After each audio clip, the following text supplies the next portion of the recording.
जय माता दी। आप सभी को शारदीय नवरात्रि की हार्दिक शुभकामनाएं। आज के इस वीडियो में हम आपको सुनाएंगे नवरात्रि के चौथे दिन सुने जाने वाली माता कूष्मांडा की कथा, जो नव दुर्गा स्वरूप में माता का चौथा स्वरूप है। नवरात्रि का चौथा दिन इन्हीं माता को समर्पित है। चौथे नवरात्रि में माता कूष्मांडा को प्रसन्न करने के लिए ही व्रत किया जाता है। साथ ही आप सुनेंगे माता कूष्मांडा की पूरी पूजा विधि। आपसे प्रार्थना है कि यह कथा अंत तक अवश्य सुने। कथा शुरू होने से पहले हमारे चैनल को सब्सक्राइब करके एक बार कमेंट्स में दिल से जय माता दी अवश्य लिखें। माता कूष्मांडा नवरात्रि के चौथे दिन इस कथा को सुन रहे सभी भक्तों पर अपनी विशेष कृपा बरसाइए। तो आइए अब शुरू करते हैं नवरात्रि के चौथे दिन पर नव दुर्गा के चौथे रूप माता कूष्मांडा की कथा। तो प्रेम से बोलिए श्री गणेशाय नमः। ओम जयंती मंगला काली भद्रकाली कपालिनी दुर्गा क्षमा शिवा धात्री स्वाहा सुधा नमोस्तुते। नवरात्रि के चौथे दिन देवी दुर्गा को कूष्मांडा माता के रूप में पूजा जाता है। अपनी मंद हल्की सी हंसी के द्वारा अंड यानी ब्रह्मांड को उत्पन्न करने के कारण इन देवी को कूष्मांडा माता का नाम दिया गया है। जब सृष्टि नहीं थी तो चारों तरफ अंधकार ही अंधकार था, तब इन्हीं देवी ने अपने इशत हाथ से संपूर्ण ब्रह्मांड की रचना की थी। इसलिए इन्हें सृष्टि की आदि स्वरूपा या आदि शक्ति भी कहा गया है। इन देवी की 8 भुजाएं हैं, इसलिए यह अष्टभुजा कहलाई। इनके 7 हाथों में क्रमशः कमंडल, धनुष बाण, कमल पुष्प, अमृतपूर्ण, कलश चक्र और गदा है। 8वें हाथ में सभी सिद्धियों और निधियों को देने वाली जपमाला। इन देवी का वाहन सिंह है और इन्हें कुमड़े की बलि प्रिय है। संस्कृति में कुमड़े को कुष्मांड कहते हैं, इसलिए इस देवी को कूष्मांडा का नाम दिया गया है। इन देवी का वास सूर्य मंडल के भीतर लोक में है। सूर्य लोक में रहने की क्षमता केवल इन्हीं देवी कूष्मांडा में है, इसलिए इनके शरीर की कांति प्रभा सूर्य के बाद ही दैदीप्यमान है। इनके ही तेज से 10 दिशाएं आलोकित हैं। ब्रह्मांड की सभी वस्तुएं प्राणियों में इन्हीं माता कूष्मांडा का तेज व्याप्त है। अचंचल और पवित्र मन से नवरात्रि के चौथे दिन देवी कूष्मांडा की पूजा आराधना करनी चाहिए। इससे भक्तों के रोगों और शोकों का नाश होता है तथा आयु, यश, बल और आरोग्यता की प्राप्ति होती है। यह देवी बहुत कम सेवा और भक्ति से ही प्रसन्न होकर आशीर्वाद देती हैं। सच्चे मन से पूजा करने वाले को कूष्मांडा माता की कृपा से सुगमता से परम पद प्राप्त होता है। माँ कूष्मांडा की विधि विधान से पूजा करने पर भक्त को कम समय में ही कृपा का सूक्ष्म भाव अनुभव होने लगता है और यह देवी आदि व्याधियों से मुक्त करती है और सुख, समृद्धि और उन्नति प्रदान करती है। अतः इन देवी की उपासना में भक्तों को सदैव तत्पर रहना चाहिए। देवी कूष्मांडा का मुखमंडल सैकड़ों सूर्य के समान प्रभा से युक्त है। उनके मुख पर बिखरे मुस्कुराहट से सृष्टि की पलकें झपकनी शुरू हो गईं और जिस प्रकार फूल में अंड का जन्म होता है, उसी प्रकार कुसुम अर्थात फूल के समान माता कूष्मांडा की हंसी से सृष्टि और ब्रह्मांड का जन्म हुआ। देवी कूष्मांडा सूर्य मंडल को अपने संकेतों से नियंत्रित रखती हैं। एक बार तुकासुर की हार के बाद महान असुर योद्धा सुकेश के पुत्र माली और सुमाली नाम के 2 असुर भगवान शिव को प्रभावित करने और उनका आशीर्वाद लेने के लिए घोर तपस्या कर रहे थे।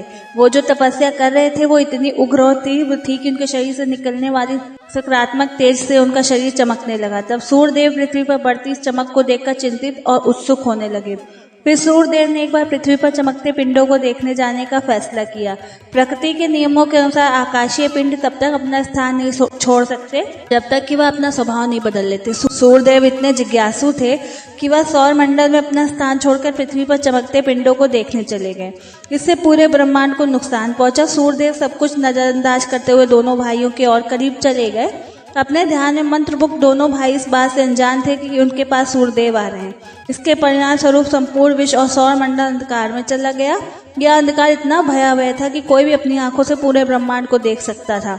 इसके अलावा इससे गुरुत्वाकर्षण की हानि हुई और आकाशीय पिंडों में असंतुलन का सामना करना पड़ा। सूर्यदेव को अचेत पड़ा देखकर देवताओं के पिता ऋषि कश्यप अत्यंत ही क्रोधित हो गए। ऋषि कश्यप ने तब भगवान शिव को श्राप दे डाला कि जैसे उनके पुत्र सूर्यदेव को कष्ट हुआ, वैसे एक दिन भगवान श्री शंकर को भी अपने पुत्र को कष्ट देकर उसका वध करना होगा। इसी कारण आगे चलकर शिव भगवान और गणेश जी में विवाद हुआ। गणेश जी का शीश विलग हुआ और उसके स्थान पर एक हाथी का शीश लगाया गया। इसके बाद भगवान शिव माता पार्वती के पास गए और उनसे अपनी इस गलती को सुधारने के लिए मदद करने का अनुरोध किया। भगवान श्री शंकर ने माता पार्वती से प्रार्थना की कि वह आदि शक्ति है और सभी ऊर्जा और अंध है, वह संपूर्ण ब्रह्मांड की माता है। इसके बाद माता पार्वती ब्रह्मांड उस स्थान पर गई जहाँ सूर्यदेव स्थित थे। पार्वती अपने तेज से अग्नि और प्रकाश से भरा एक गोलाकार पिंड बनाती है, जिसे सूर्य के रूप में जाना जाता है। बाद में सुकेश और ऋषि कश्यप भी उसी स्थान पर पहुंचे। ऋषि कश्यप सूर्यदेव को जीवित करने के लिए देवी अदिति के साथ देवी पार्वती के पास गए। तब देवी पार्वती रसोई में गई और 2 बर्तन ले आईं। देवी पार्वती ने उन दोनों में से एक बर्तन में अपना रक्त डालने को कहा। ऋषि कश्यप ने ऐसा ही किया। फिर दूसरा बर्तन अपने आप ही अमृत से भर गया। इसके बाद माता पार्वती ने ऋषि कश्यप से पवित्र रक्त और अमृत को सूर्यदेव के मुख में डालने को कहा।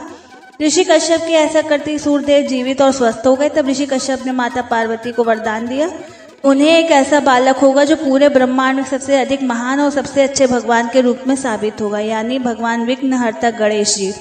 पार्वती की संसार को बचाने की इसी लीला के कारण उन्हें देवी कुष्मांडा का नाम सभी देवताओं के द्वारा प्रदान किया गया। बाद में सूर्यदेव ने देवी कुष्मांडा से सूर्य लोक में सूर्यास यानी सूर्यदेव के आसन पर बैठने का अनुरोध किया। कुष्मांडा माता में सूर्य के मूल में रहने की शक्ति और ताकत है। उनकी चमक सूर्यदेव को उनकी चमक प्रदान करती है। कहा जाता है कि आज भी माता कुष्मांडा ही सूर्यदेव को उनका कार्य करने के लिए दिशा निर्देश देती हैं, इसलिए माता कुष्मांडा सूर्य लोक में रहती हैं। आइए अब जानते हैं नवरात्रि के चौथे दिन पर माता कुष्मांडा की पूरी पूजा विधि। माता कुष्मा को मालपुए का भोग लगाना अत्यंत शुभ होता है। नवरात्रि के चौथे दिन सुबह जल्दी उठकर स्नान कर लें। माँ कुष्मांडा का व्रत करने का संकल्प करें। पूजा के स्थान को सबसे पहले गंगा जल से पवित्र कर लें।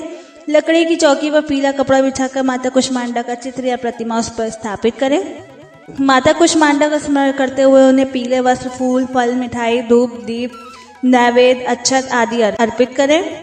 अर्पित करने के बाद माँ कुष्मांडा की आरती करें और भोग लगाएं। सबसे आखिर में पूजा के दौरान आपसे जाने अनजाने में सभी गलतियों की माँ कुष्मांडा से क्षमा मांगे और उनसे अपना व्रत, पूजा, भोग स्वीकार करने की प्रार्थना करें।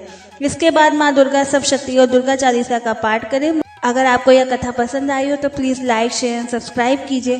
Thank you. जय माता दी।